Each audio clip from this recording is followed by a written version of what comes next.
The Legend of Zelda: Phantom Hourglass is a game that means a lot to me. It was the first game that engrossed me. It really pulled me in and made me notice games as an artistic medium. You could say it began my quest as a gamer. I recently decided to put all my nostalgia aside and give this game a fresh look. Is it really great, or has my nostalgia misled me for all these years?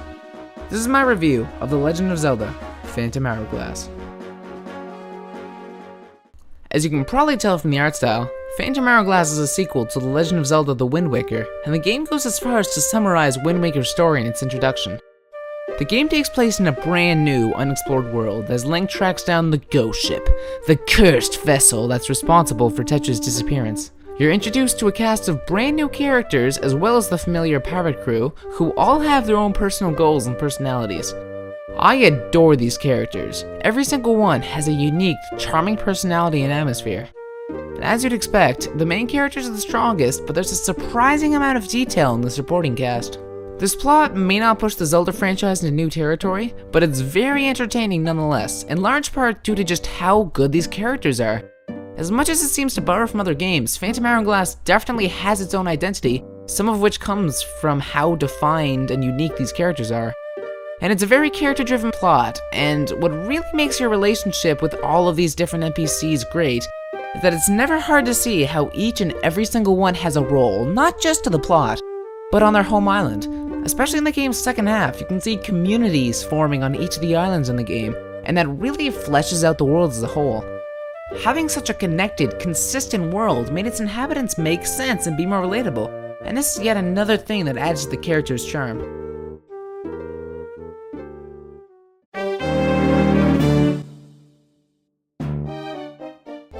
The game's visuals are presented using a cartoony visual style, clearly inspired by The Wind Waker, and it looks great. The cel-shaded graphics look as crisp and colorful as ever, even on the DS, a system that isn't known for stellar 3D graphics.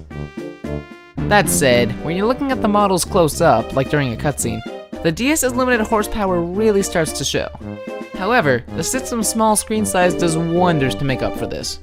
It also helps that the cutscenes are really well animated. But even still, on very rare occasion I'll see a model that's simply jagged and ugly. Something that began to bother me over the course of my playthrough was the amount of reused assets across this game's world. Almost every island uses the same textures for rocks and grass, and almost every outdoor area uses the exact same music, so a game about exploring the vast open sea sometimes left me with a jarring sense of familiarity as I boarded a supposedly unexplored island to be greeted with the same textures and music as every other island I'd visited. The biggest problem is that there's only one song that plays during every single dungeon. But thankfully as a whole, these annoyances never went as far as to make the graphics start looking worse, and I still enjoy listening to the same music tracks over and over. But I still couldn't help but notice this repetition after many hours of play.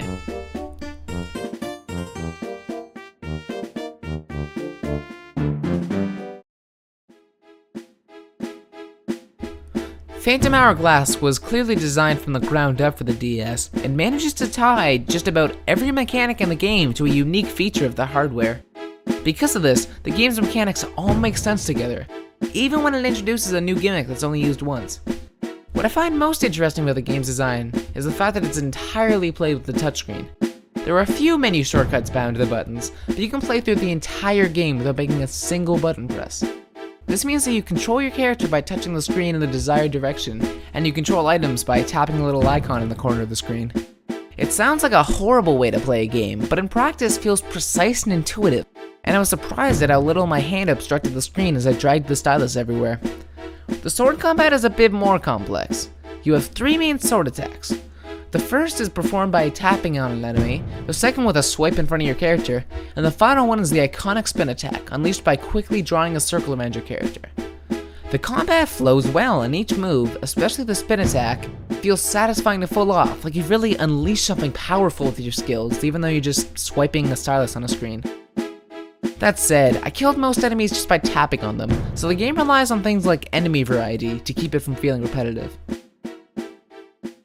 Items are also fully integrated into the touchscreen controls, with items like bombs feeling like a natural extension of your character's basic controls, as well as items like the boomerang that control entirely differently from the rest of the game. Each of these items feel unique, fun to use, and useful. at least to some extent. The biggest problem is that the items aren't very good for combat, mostly because you have to briefly stop moving to aim them, when quickly stabbing enemies with your blade is just as effective and far faster. The only times that I found myself using an item to fight enemies was when I had to, either because the enemy was invulnerable to sword attacks, or because they were too far away. One of the most useful and innovative features of this game is the way that maps work. The top screen constantly displays a complete map of the current area you're in, which can be brought to the bottom screen, pausing the game, and letting you handwrite notes on top of it. These notes are saved to the map, and you can edit any map from any location in the game. This is incredibly useful for side quests and backtracking, as you can jot down notes to make up for the fact that there's no quest log or similar way to track side quests. The game will even set up certain puzzles so that you'll have to jot down notes in order to find a solution.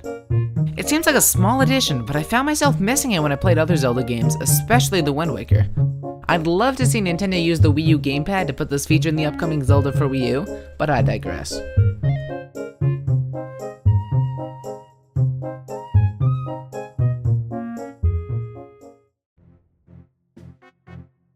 The dungeons in this game are mostly focused on puzzle solving.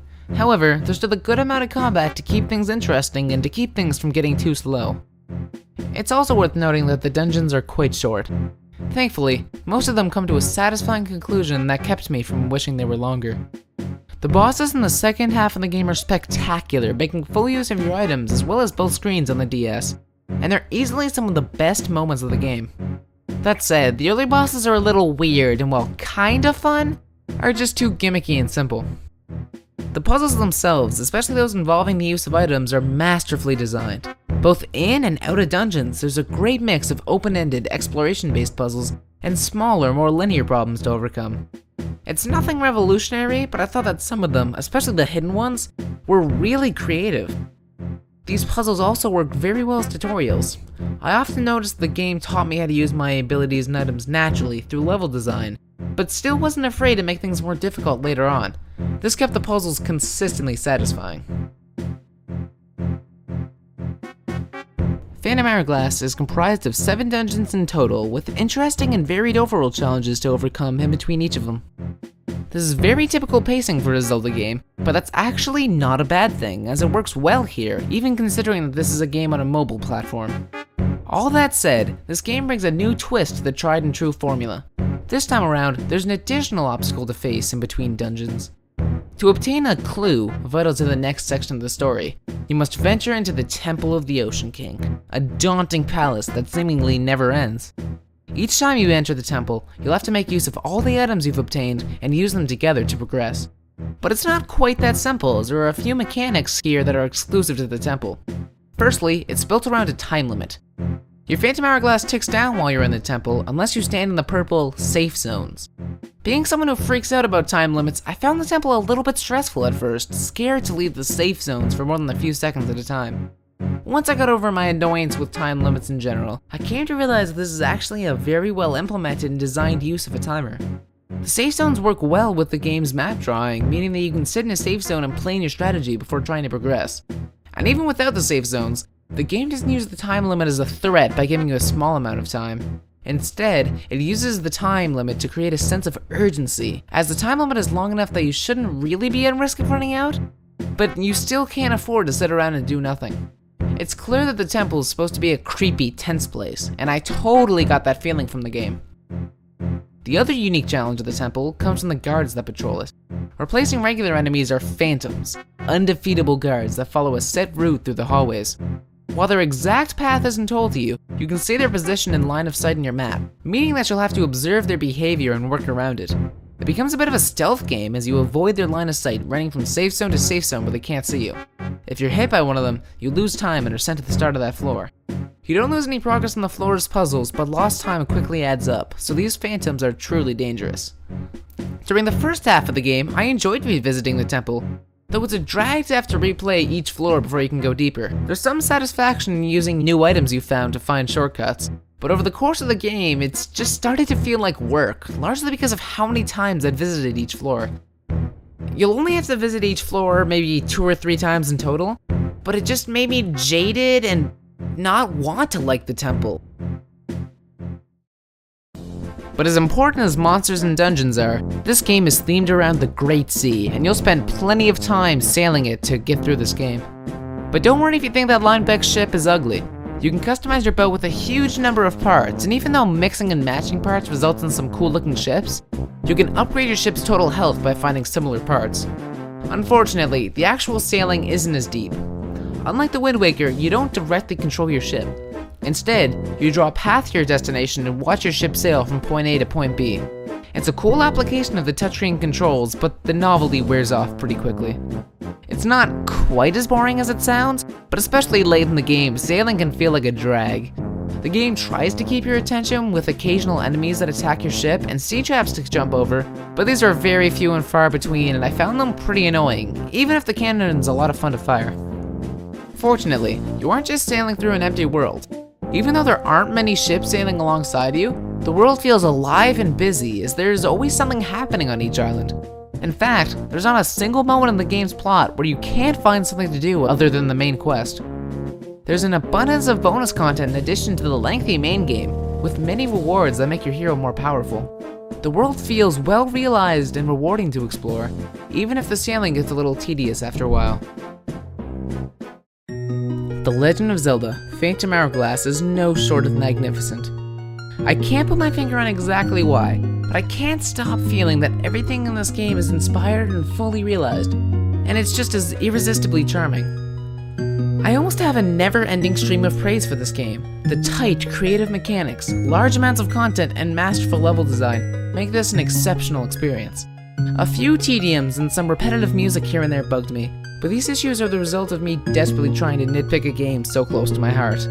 I give The Legend of Zelda: Phantom Hourglass a 9 out of 10. If you haven't yet experienced this title, I'd highly recommend that you check it out, even if it's getting a bit old. This is the Master of Cubes, and I'll see you guys next time on the other side of the Great Sea.